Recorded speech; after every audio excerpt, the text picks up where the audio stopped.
Welcome back to the Meeple Marathon. Today we're going to be taking a look back at my top 10 most anticipated games of 2021.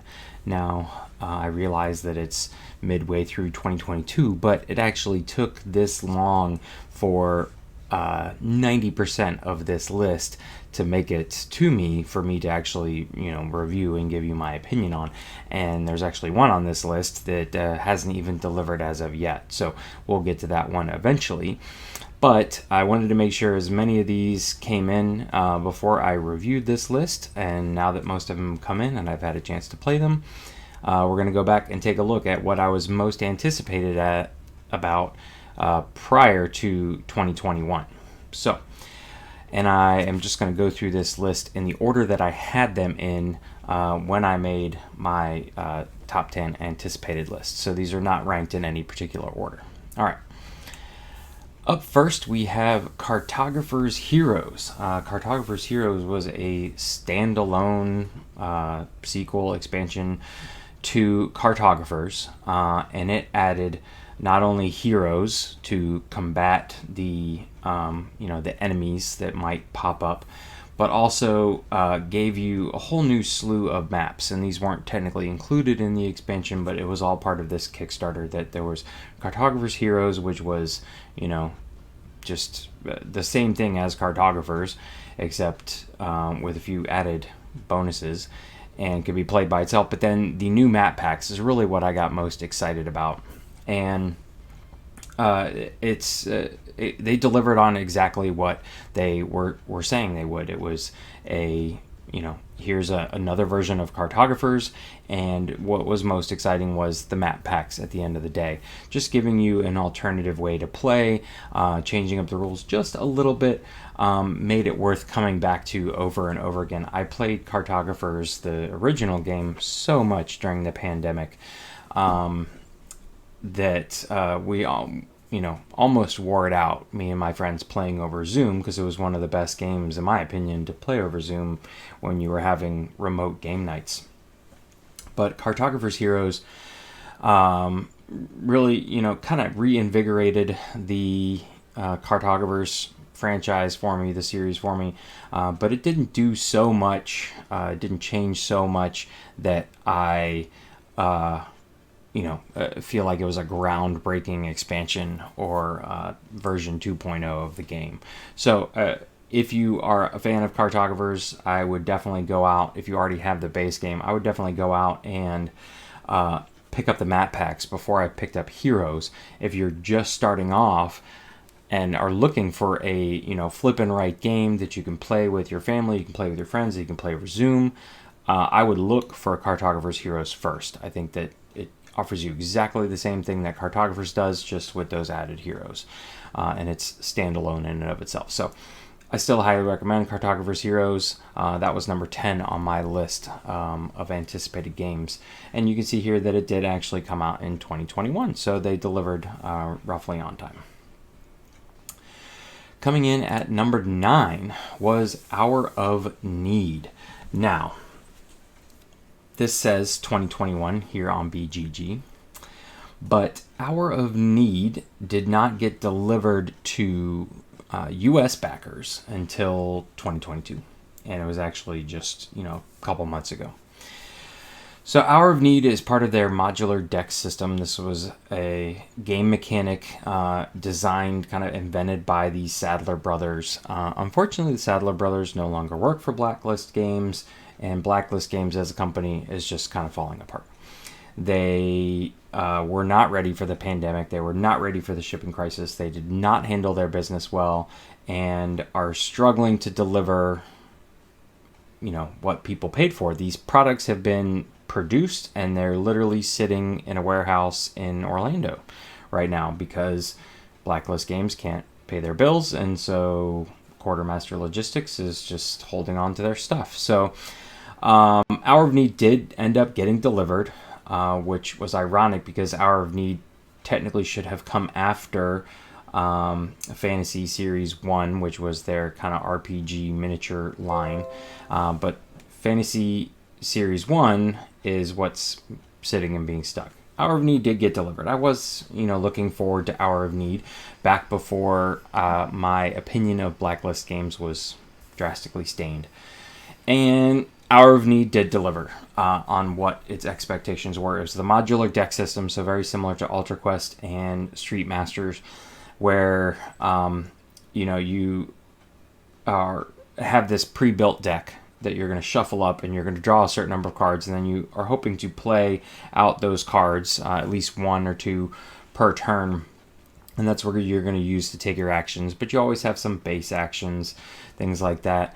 At the end of the day, I felt like Hour of Need fit in just fine. If you are familiar with the modular deck system, you would be very familiar with this game. And this one, I honestly feel like is probably the best entry point if you are wanting to get into the modular deck system. If that mechanic really speaks to you, Hour of Need was the most simplified. The decks were not quite as big as the Ultra Quest decks, the character decks, and the scenarios were much shorter and much less convoluted, like AI mechanics, compared to Street Masters.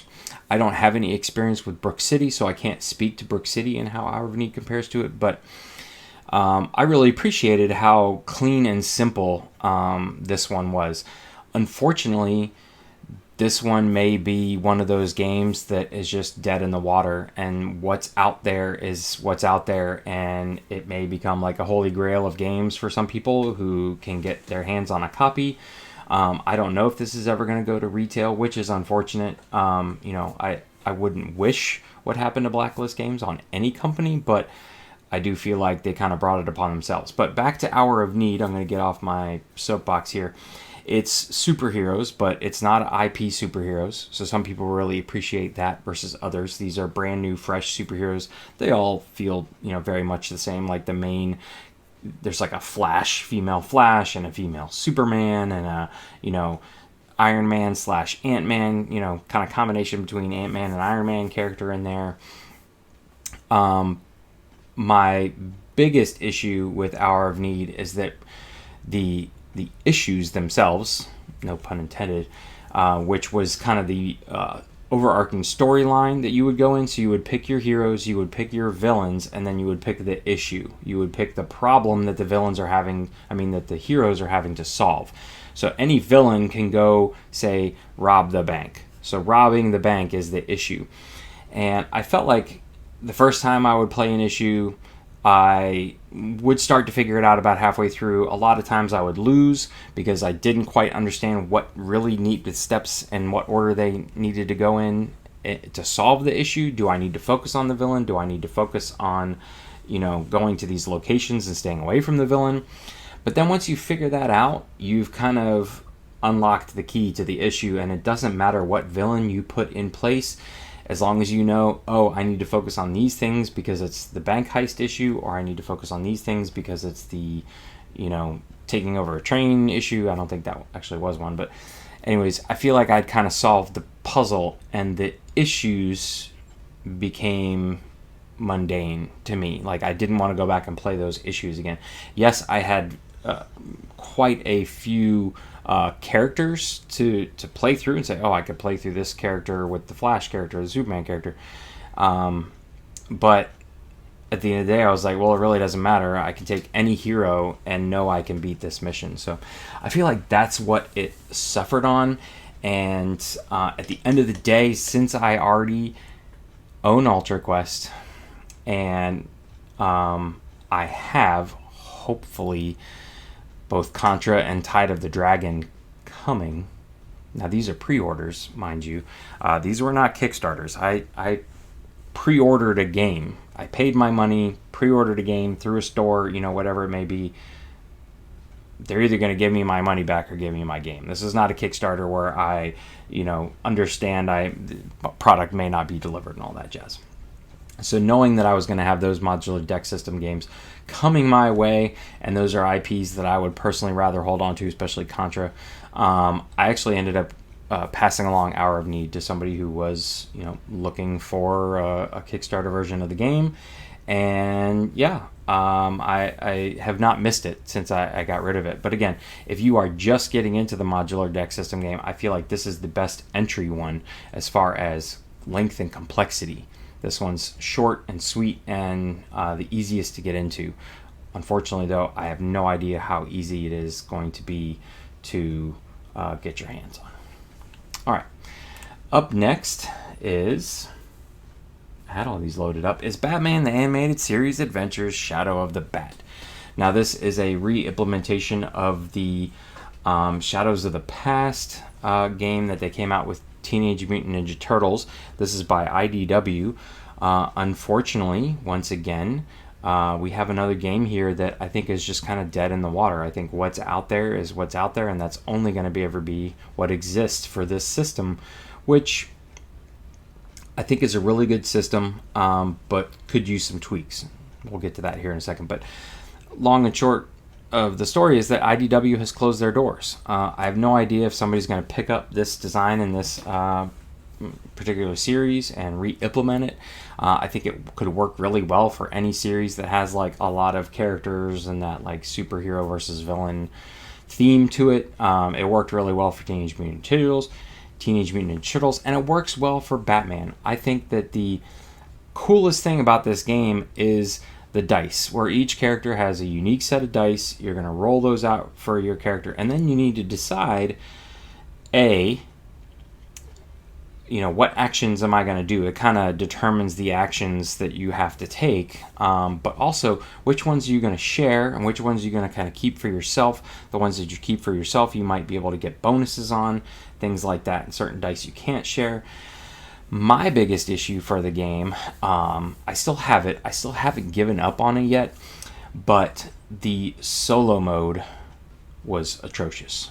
It was awful. There were so many kinks in the armor, holes in the rules, things that just didn't make sense, and I literally started filming a solo mode playthrough and had so many times during the playthrough that I had to stop and be like, wait a minute, that doesn't make sense. Let me look at the rule book. Wait, it's not in the rule book. Let me go search BGG.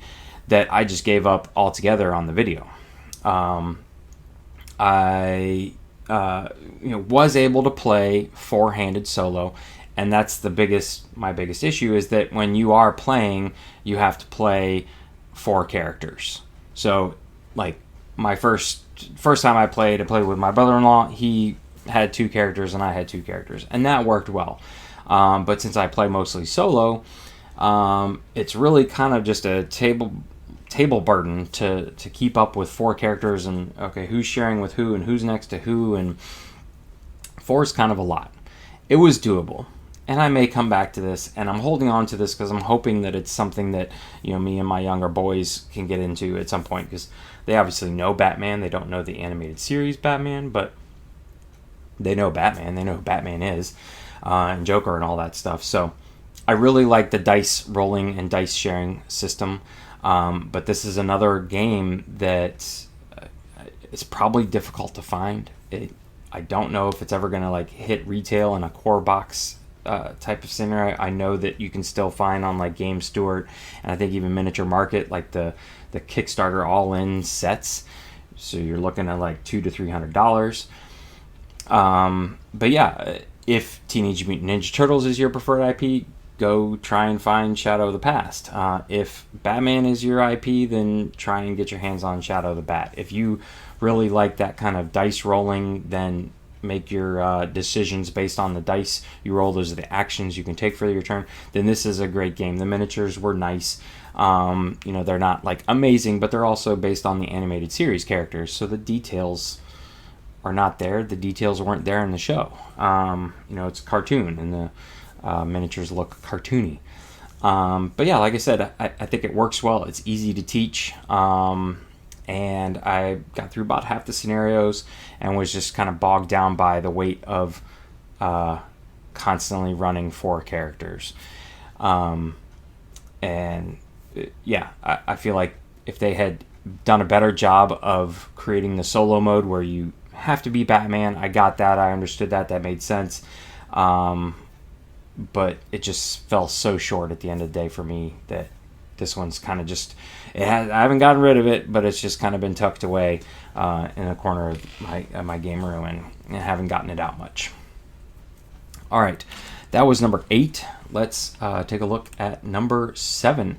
That is The Great Wall by Awakened Realms. This one actually was a big surprise for me. This was Awakened Realms' first iteration into a Euro-style game. So this is a worker placement / tower defense game, and it's semi-cooperative. I have yet to actually get this to the table to play it with other players, but the solo mode works really well. It is a Euro with this grand theme. And just the table presence is amazing. I actually also have the Meeple version, which Awakened Realms creates amazing miniatures, right? And if you get the Sundrop ones, you don't feel like you have to paint them. And these even were Sundropped, where each individual player's units were a different color to match the Meeple colors. They look amazing. But the fact that they offered me a Meeple version was so nice for the wallet, because it was, felt like half the price at the end of the day when I went all in on just the Meeple versions. And I am perfectly happy with the Meeple versions. The gameplay is exactly the same. So if, you really want to try the game out and don't have extreme miniature FOMO, then go find you the Meeple version. I know that they ran a second Kickstarter where they were reprinting the game, because I actually went and picked up the playmat and the deluxe resources, because I had enjoyed playing the game so much. I was like, I love playmats. I wanted to playmat, and the deluxe resources were just like, yes, now I feel like they're worth it now that I know I'm going to play the game more. So I picked those up. Everything else I own for the game, I don't know. I think late pledging is over, but I think that they realized how popular this game was, that there's going to be enough when it's all said and done that you will see it in retail. So again, Great Wall is a worker placement game with this tower. You do your worker placement and build up your army to then defend your army against the Genghis Khan and incoming hordes. So when you're playing competitively, you guys are all fighting over the same spots and the same resources, and you're fighting to gain the most glory. But at the end of the day, all of you have to protect the 3 sections of wall against the horde, or everybody loses. So it's that really neat aspect. There's no take that element like some of their other games, which we'll see here in a minute. But yeah, just the scaleness of it, and the some of the worker placement elements is like, okay, you put your worker down, but until that section is filled up, until all the slots have been taken, then you don't actually get paid out for that spot. So again, you're hoping that other people go to that location as well, and if you go too much and want to fire it off, you get some I forget what it's called now, but a negative thing to it. But yeah, I just was really surprised about this game, because this was not up Awakened Realms' normal alley, but I think they knocked it out of the park as their first ever kind of Euro-style worker placement game. And I highly recommend this one. The theme is unique. The worker placement element is not super unique, but I don't see that element, that game mechanic a lot. And I really just liked the mixture of tower defense / worker placement game. So I highly recommend The Great Wall. I think right now this one's really tricky to get a hold of, but I think in the future it's going to be one that you should keep your eye on, because more is coming. All right. Following up The Great Wall is another Awakened Realms game that I was super excited about, and that's Nemesis Lockdown. And Nemesis Lockdown is one that has miniatures, and that's part of it. But this, just like Nemesis, this one did not disappoint. I feel like they tweaked enough things that if you were looking to get one or the other, I would most likely go and get Lockdown, because I feel like the slight changes to the rules they made improved the game, but there's no reason why you couldn't implement those changes, really, I think, into Nemesis.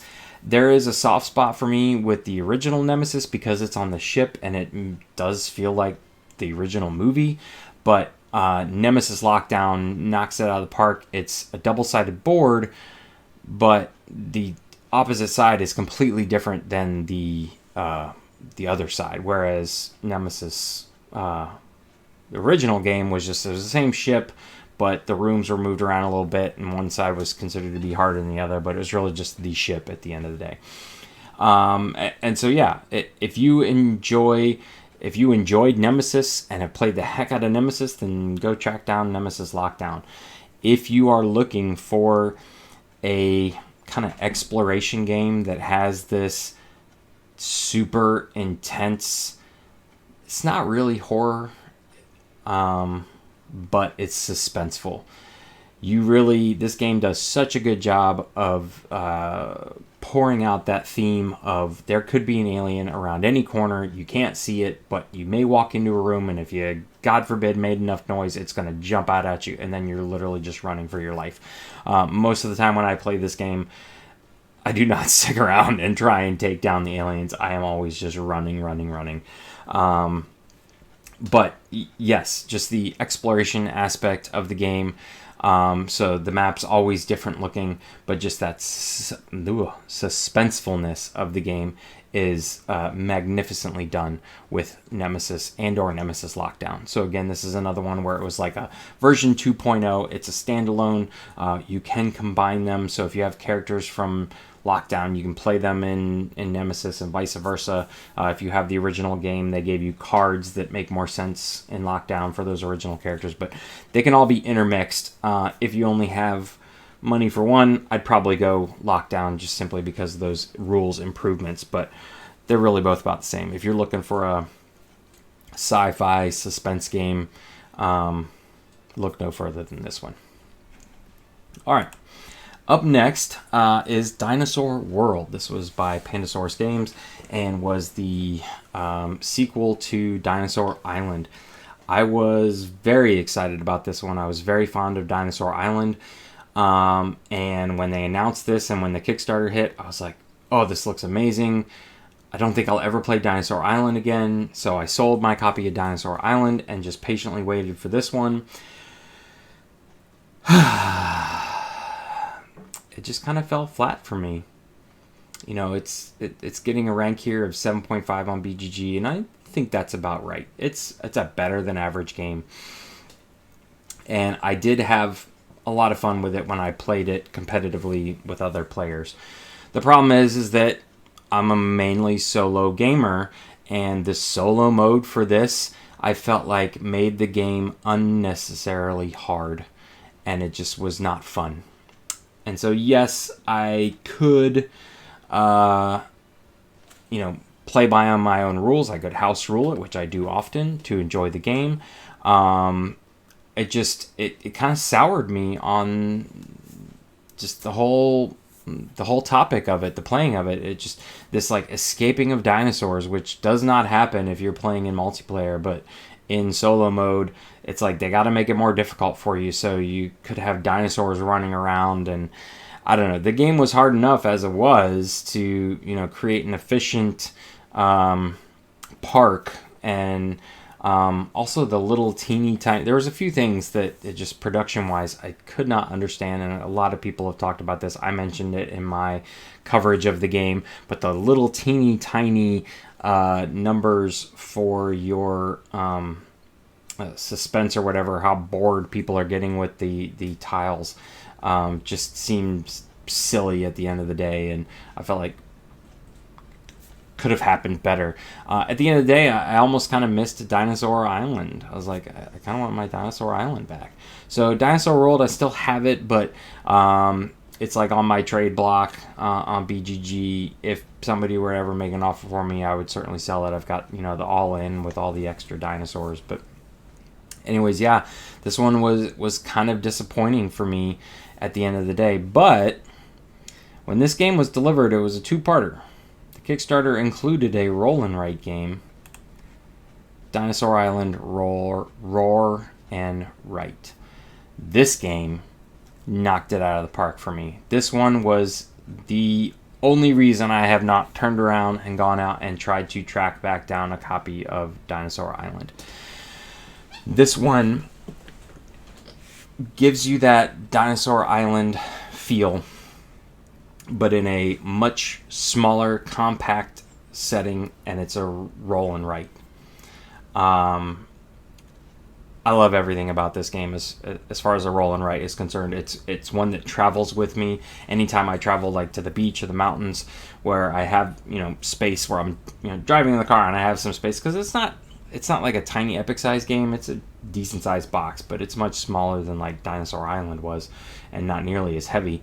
And honestly, if you just take the dice and the cards and use the app, which I've covered on the channel, as your sheet, then it's super travel, super compact. I haven't done any flying in a while, but I imagine you could easily take this on a plane. But anyways, this really was like the star of the show for me. I have really not played much Dinsoaur World recently, but I continue to get Dinsoaur Island out when I just need a quick game, or when I need to want to travel with a game or something like that.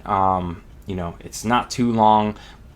It's just complex enough, just enough of a brain burner where you could get caught up in some analysis paralysis, but other than that, it flows pretty well, and you could knock out a game in probably 30 minutes. You're looking more like 45 to an hour to play most games, unless you really are just like not thinking about your decisions very long. But anyways, the solo mode works. It is a beat your own score type of solo mode, but I don't care at the end of the day. I just have fun making my park and making it as efficient as possible, and seeing how far down the excitement track I can get. I highly recommend this one. I see this one all the time on sale on Amazon and the various online game stores like Miniature Market, Game Nerds, things like that. It is not pricey. You can easily find a copy for around $20 to $25. And not one that you can necessarily play with kids. I think there's a little bit too much complexity that you play with your kids. It says here 10 plus. That's probably accurate. I haven't tried to play it with my 8-year-old yet, but it's not super complicated to teach to another adult. So great family game if you want one that's a little meatier than like a one that would be titled a family game. But it's got that dinosaur theme. It's got the chunky DNA dice from Dinsoaur Island. It's got that artwork from Dinsoaur Island, all like the characters you'll recognize and the locations, and yeah. Can't say enough about Dinsoaur Island, Rawr, and Write. And those were both combined as my 5, because at the time they were going to be delivered together, and I didn't know. All right, so number 4 was Ryan Laukatz's Now or Never. This one came straight to retail, was a big pre-order, so you could get the metal coins, but it didn't go to Kickstarter. And it was supposed to be the final game in the trilogy that was Above and Below, Now or Never, Above and Below, Near and Far, and then Now or Never. And I was like over the moon excited about this game, because I absolutely adore Ryan Laukat games. I adored the series Above and Below. I love Near and Far. Sleeping Gods was my game of the year last year. This one fits that mold. There's, like you're building up a tableau of characters. You're going around, you're collecting and then using resources of various types, and you're kind of going around the board. It just didn't quite live up to Near and Far for me. I'm not going to try and compare it to Sleeping Gods. Sleeping Gods is its own beast, and it's amazing if you can get your hands on it. But I'm not here to talk about Sleeping Gods. I'm here to talk about Now or Never. But I do feel like it's fair to compare it to Near and Far. Above and Below felt very different than this one. But not a ton, actually. This one is, in a way, you're like building up a town where things are piled up on top of each other, which... It felt a little bit like they were trying to take the best things of Above and Below, take the best things of Near and Far. Hold on, I go look at... and take the best things of Islebound, which I feel like is part of that trilogy, but just like, 2.5. It was like Above and Below 2.0 or something like that. I've always thought it was part of the trilogy. And I feel like he tried to take all of those, the best things of those aspects, and shove it into one game. And it works. I really don't have any strong complaints about the game. It just did not blow me away like I was hoping to. I think part of the problem was that I had such high expectations for this game. I think one of the problems is that it does not have the same changing in locations that Near and Far did. Near and Far had that book where, each new chapter was an entirely different looking map. And, the story elements in this one too can easily be skipped over. You couldn't play Near and Far without getting some of that story, especially if you played through a campaign or one of the kind of character mini campaigns, which is my preferred way to play. You had to kind of play through the story. This one, you could honestly skip over the story, and if you're playing with other characters, they could go through and end up getting a part of the story that they're going to almost steal part of your story, and you're going to get part of the story, and it starts to feel very convoluted. But I really just kind of got a little stale with it because I was staring at the same board all the time. Now, there is a flip side of the board, and it's supposed to go like front side, back side, front side, back side, or something like that, or maybe it was every other one, but it was really just, they were very similar. You're putting out the same locations, and yes, they're like randomly being thrown out, but it's the same locations, it's the same map every time, and it did feel a little samey to me at the end of the day, which is unfortunate, because I love the series so much. It is still a good game, don't get me wrong. I think, again, part of the problem was that I had such high expectations for the game, and in comparing it to Near and Far, it was just kind of like, ooh, at the end of the day, which one would you rather play? Now, that being said, if you're looking for amazing artwork in games, if you're looking for this whimsical story that you can play through, go and pick up any Ryan Lockett game, to be honest with you. Pick up Islebound, pick up Above and Below, pick up Near and Far, pick up Now or Never. Figure out which mechanics you like the best. Each one has their own slightly different mechanics. Or pick up Sleeping Gods. I mean, if you're going to pick up one, you might as well pick up that one. But that was a beast. And a commitment. Anyways, that was Now or Never for me. I couldn't stop comparing it to Near and Far. And it didn't quite live up to my expectations. Alright, up next was another non-Kickstarter game that I was just waiting for it to be released to retail, and it pretty much came out when it was expected to, and that was Descent: Legends of the Dark. This is another one similar to Dinosaur World that I was so excited about this one that I sold off my huge collection of Descent 2nd Edition. And I kind of want it back. I mean, I've moved on at this point, and I've got plenty of other things to play, but I felt like at the end of the day with this one, there was so much promise in what they could have done with the app. And they really just didn't utilize it to the best of its ability. Now, to be fair, they have announced the next expansion for the game. It's going to be like a physical box expansion with some more miniatures. They were supposed to have come out already with a storyline, just a downloadable content mini campaign for the game that you could just pay for through the app. And we never saw that. The furniture, the scenery, the 3D scenery was okay. They gave you the nice big box at the end of the day so you could build it and not have to keep rebuilding it and putting it away. It did add to the immersion of the story. I was not a huge fan of having to build out the multi-tiered levels, but it was cool, like walking upstairs and things like that. My biggest gripe with the game was that at the end of the day, with all of the that card system with the flipping of the cards and having one side or the other, and the AI driven by the app, it was still just run up to the closest character and hit them with your most powerful weapon, hoping to roll the best dice. But there was no dice.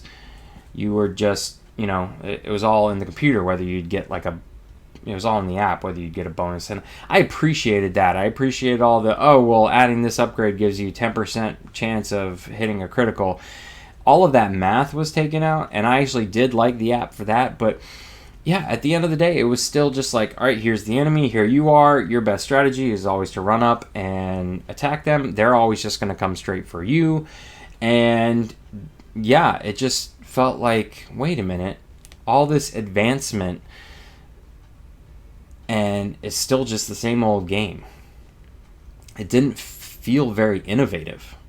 And I just kind of got bored with it. I was really just kind of like, I just wanted to get through the actual like moving around of the miniatures and the playing of the scenarios. To get to the story was okay. But I really just wanted to get to my character upgrade, character development. Let me buy some upgrades. Let me choose new skills for my characters, add some more cards to their deck. That was really the most exciting part about the game, and everything else just felt mundane in the in-between. I felt like they really just could have done so much more with the app AI system where, oh, this enemy is going to run and hide and you got to chase him down, and this one, you know, everybody should have had different battle styles, I feel like, and it just didn't happen. Anyways, I still have this game. I've considered getting rid of it, but I haven't quite. I might get sucked back in with this new expansion. We'll see, and maybe they make a lot of improvements. I feel like I'm not the only person who, at the end of the day, feels like this is just a hack and slash, game that, you're playing half of it on an app.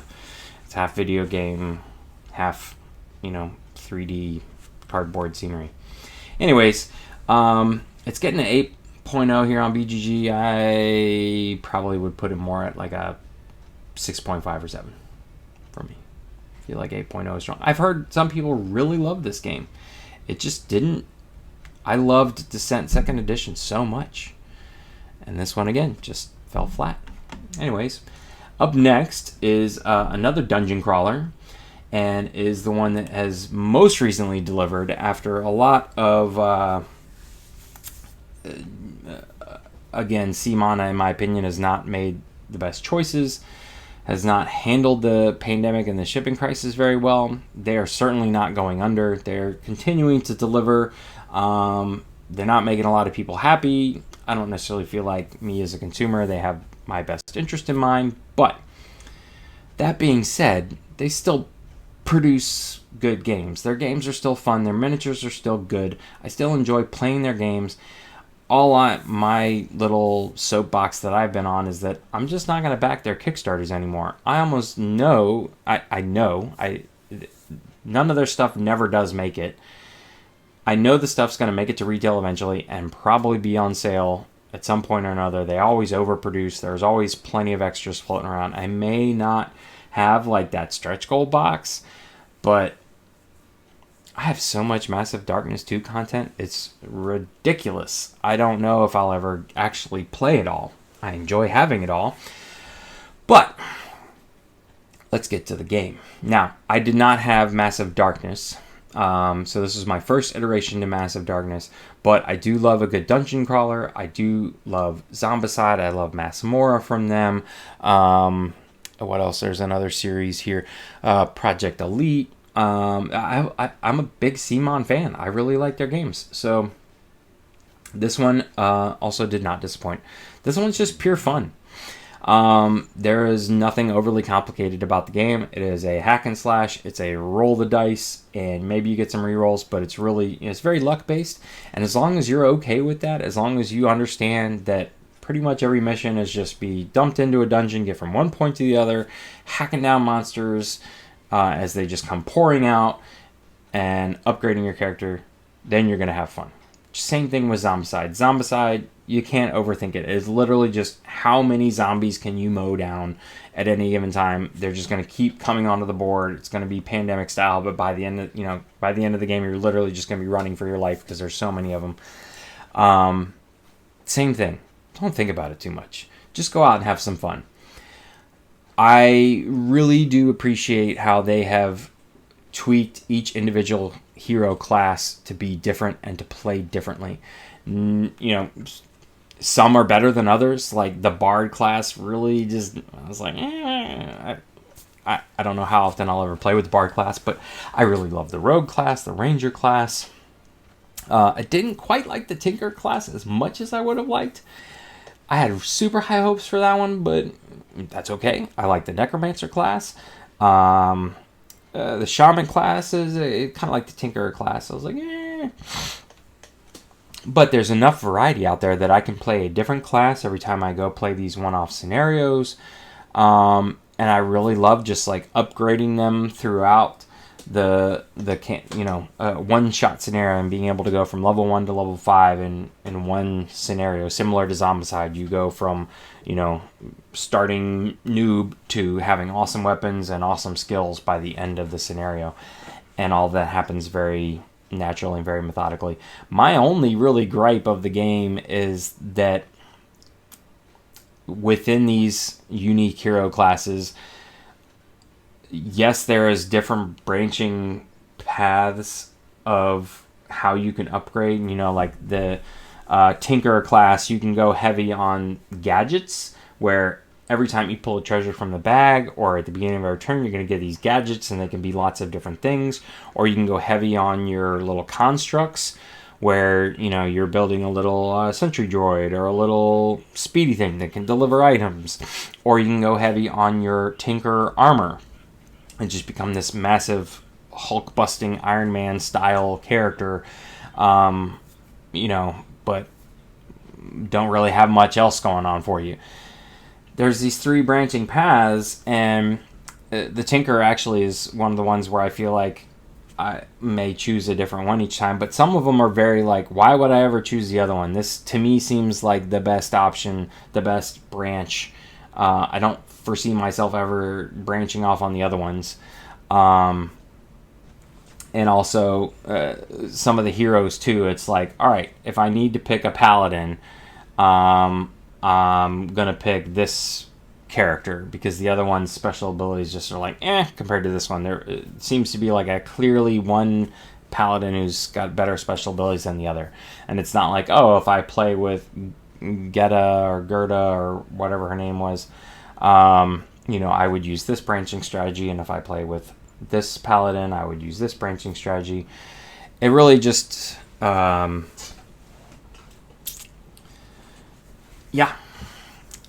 that's a minor gripe. Like I said before, the game is fun. If you went all in, you've got so much content, you don't know what to do with it. If you're wondering how to store all that content, I have an all-in storage solution video for you on the channel. But anyways, this one, which was part of my gripe with CMON, has been available in retail since before I got my Kickstarter copy. But anyways, you can find this one. Go track it down. It's not cheap, but there's a ton of stuff in the box, ton of miniatures in the box, ton of content. Plenty to do in just the core box, but if you really enjoy it, there's a ton of other expansions you can get for the game, and it's just pure fun. Enough said. Alright, this video is going way longer than I expected, but we're going to wrap up rather quickly, because unfortunately, my number one most anticipated game of 2021 is and was Frosthaven. Frosthaven still hasn't delivered. Now, I really don't have a lot of gripes about Frosthaven. I think that it just became such a beast that they were like, this is going to take a little bit longer. One of my most anticipated games of 2022, which I don't foresee happening, and I think is going to get pushed into 2023. And Frosthaven is saying Christmas, but it may be 2023 as well.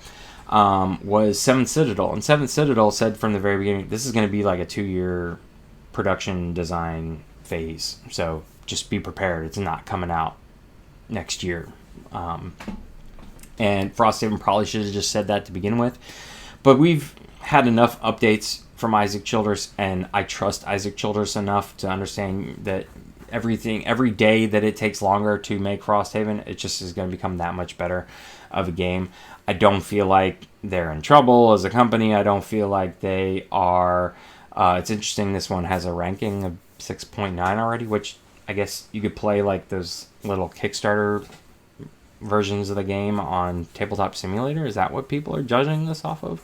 But I certainly don't rank a game until I've gotten it. Anyways, this is still a hugely, highly anticipated game for me. I'm hoping to see it this year. It says 2022 on BGG here. We'll see if that happens. Obviously, we'll be covering it a bunch once it comes in on the channel. But yeah, this is, the big one, and it just still hasn't gotten here yet, but still very much looking forward to this one. That's going to do it, ladies and gentlemen, for my most anticipated list of 2021. So a look back at my most anticipated games and how did they fare once I finally got my hands on them. If you enjoyed this video, please consider giving it a thumbs up, and if you'd like to see more content like this in the future, please consider subscribing to the channel. Once again, thanks for watching. Have a great day.